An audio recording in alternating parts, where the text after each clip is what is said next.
Picture this: a world where the dollar is king, and one institution holds the keys to its kingdom. It's not the White House. It's not Congress.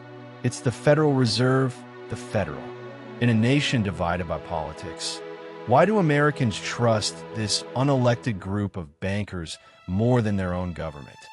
Buckle up, because we're diving into a story of bold decisions, epic battles against inflation, and a legacy that makes the Fed the most powerful financial institution on earth. Back in 1907, America's financial system was on the brink.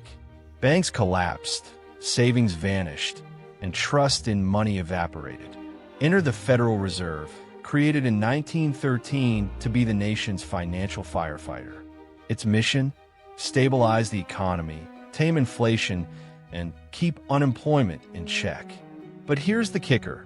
The Fed was designed to be independent, free from the political tug-of-war that dominates Washington.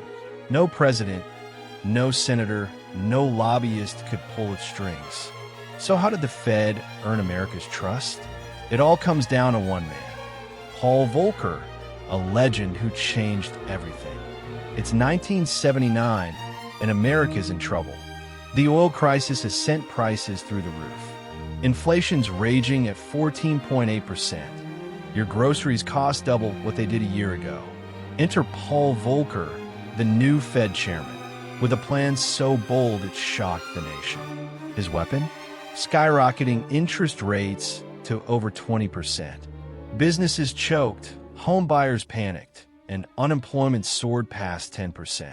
Wall Street tycoons watched their fortunes shrink. Politicians called him reckless. Volcker even got death threats, so many that the Secret Service had to guard him day and night. But Volcker held his ground. He knew inflation was the real enemy, eating away at America's future. And he was right. After years of pain, inflation crumbled. The economy didn't just recover. It roared into 2 decades of prosperity, known as the Great Moderation. Americans realized Volcker's tough medicine saved the dollar and their livelihoods. He showed the world. The Fed isn't a puppet of politicians or billionaires.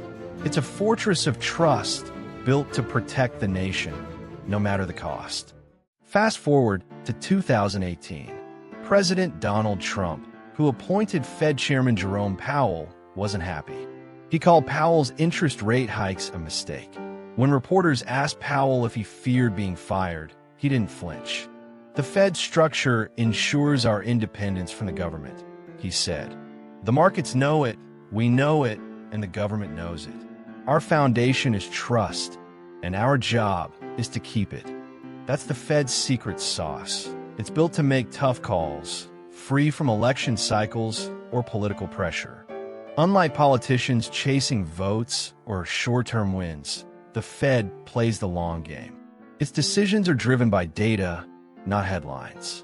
That independence turned the dollar into the world's reserve currency and made the Fed a global powerhouse. When the Fed speaks, the world listens. Here's a little-known fact that'll blow your mind. When the U.S. government needs cash, it issues treasury bonds. Guess who buys a huge chunk of them? The Fed, using freshly printed money. And when the Fed makes a profit, say $116 billion in 2022, it hands every penny of that profit back to the Treasury. That's right. The government essentially borrows from the Fed at zero interest and gets extra cash. It's like a financial superpower. But don't get it twisted. The Fed still calls the shots. It's like they're saying, let us handle this.